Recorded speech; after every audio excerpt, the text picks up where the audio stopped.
ہی سیدۃ آیات القرآن، حضور نے فرمایا یہ تمام آیات قرآنی کی سردار ہے۔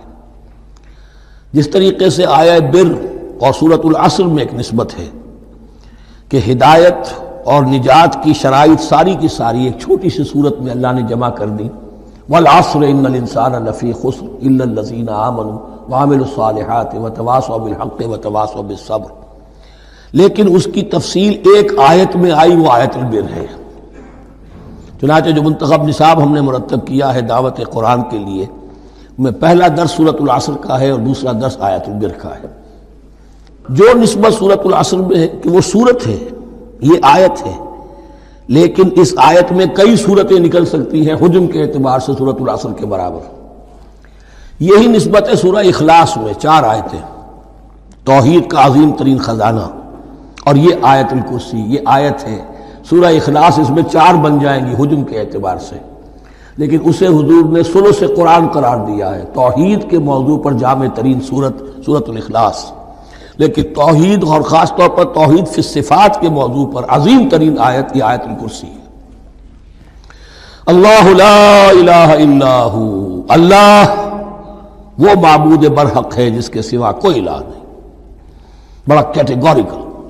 الحی القیوم، وہ زندہ ہے از خود اور باخود، اس کی زندگی مستعار نہیں ہے۔ وہ جو کہا ہے کہ مانگ کے لائے تھے 4 دن، 2 آرزو میں کٹ گئے 2 انتظار میں، عمر دراز مانگ کے لائے تھے۔ اللہ کی زندگی ہے اس کی از خود زندگی، کسی کی دی ہوئی نہیں، اور اس زندگی میں کوئی ضعف نہیں، کوئی کمزوری نہیں، کوئی احتیاج نہیں۔ آگے آ جائے گا، نہ اسے نیند آتی ہے نہ اونگ آتی ہے۔ قیوم، خود اپنی جگہ وہ زندہ جاوید ہستی ہے، اور باقی ہر شے کا وجود اس کے حکم سے قائم ہے، کوئی شے قائم نہیں ہے بغیر اس کے اذن کے۔ تو گویا کہ احد اور الصمد، اللہ اپنی جگہ احد، لیکن باقی پوری کائنات کے لیے صمد ہے، جو سورہ اخلاص میں 2 الفاظ آئے ہیں، قل هو اللہ احد اللہ الصمد۔ اللہ حی ہے اور قیوم ہے، لا تأخذہ سنۃ ولا نوم، اس پر غالب نہیں ہو سکتی نہ نیند نہ اونگ۔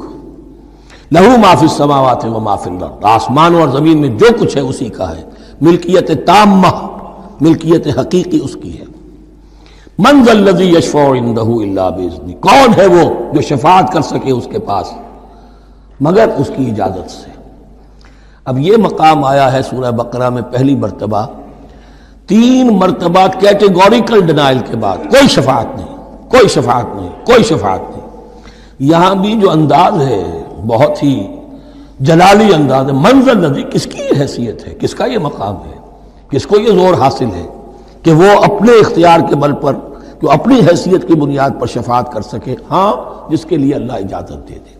استثناء کے ساتھ شفاعت کا یہاں پر پہلی مرتبہ آیا، ورنہ سورہ بقرہ کے 6 رکوع کی دوسری آیت، واتقوا یوما لا تجزی نفس عن نفس شیئا ولا یقبل منها شفاعۃ ولا یؤخذ منها عدل ولا هم ينصرون۔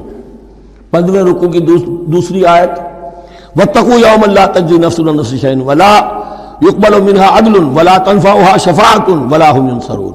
اور اب اس سے پہلے کی آیت میں آ چکا ہے ولا شفاعہ، کوئی شفاعت مفید نہیں ہوگی، لیکن یہ کہ اس میں ایک استثناء ہے۔ اب یہ ذرا باریک مسئلہ ہے کہ شفاعت حقہ کیا ہے، شفاعت باطلہ کیا ہے، تو دورہ ترجمہ قرآن میں اتنی تفاصیل کے ساتھ بحث نہیں کی جا سکتی، وہ ایک علیحدہ موضوع ہے۔ حال ہی میں نے اس پر اپنے درس ریکارڈ کرا دیے ہیں۔ یعلم ما بین ایدیہم وما خلفہم، وہ جانتا ہے جو کچھ ان کے سامنے اور جو اس کو پیچھے ہے۔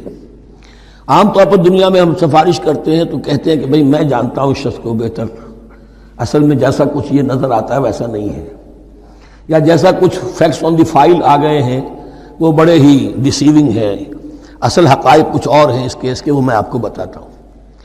یہ بات اللہ کے سامنے کون کہہ سکتا ہے، جبکہ اللہ تو جانتا ہے جو کچھ ان کے سامنے اور جو کچھ ان کے پیچھے ہے، اور ان کا حال یہ ولا یحیطون بشیء من علمہ الا بما شاء، اور وہ احاطہ کر ہی نہیں سکتے اللہ کے علم سے کسی شے کا سوائے اس کے جو اللہ چاہے۔ باقی ہر ایک کے پاس علم جو ہے اللہ کا عطائی علم ہے، دیا ہوا علم ہے، محدود علم ہے، بڑے سے بڑا رسول ہو، بڑے سے بڑا ولی ہو، بڑے سے بڑا فرشتہ ہو۔ لا علم لنا الا ما علمتنا، ہم پڑھائیں 4 رکوع میں، تو کون کہہ سکتا ہے؟ من ذا الذی یشفع عنده الا باذنہ یعلم ما بین ایدیہم وما خلفہم ولا یحیطون بشیء من علمہ الا بما شاء وسع کرسیہ السماوات والارض. اس کی کرسی تمام آسمانوں اور زمین کو محیط ہے. اب کرسی کے دو مفہوم یہاں ہو سکتے ہیں. ایک تو یہ کہ اس سے جو معنی مراد ہے یعنی اس کا اقتدار، اس کی قدرت، اس کا جبر، اس کا اختیار، یہ اتھارٹی پوری کائنات کو. ایک یہ بھی ہو سکتا ہے کہ اللہ تعالیٰ کے لیے ہم نہیں جان سکتے، یہ آیات متشابہات میں سے ہیں کہ کوئی شے بھی ہو واقعتاً جس کو ہم اسے کرسی کہہ سکیں. عرش، کرسی، ان سب کے بارے میں یہ دونوں باتیں ذہن میں رکھیے. یہ بھی ہو سکتا ہے کہ ان کی کوئی مجسم حقیقت ہو جو ہمارے ذہن سے، ہمارے تخیل سے ماورا ہے، اور یہ بھی ہو سکتا ہے اس سے استعارہ مراد ہو. اس کا اقتدار و اختیار آسمانوں اور زمین پر چھایا ہوا ہے.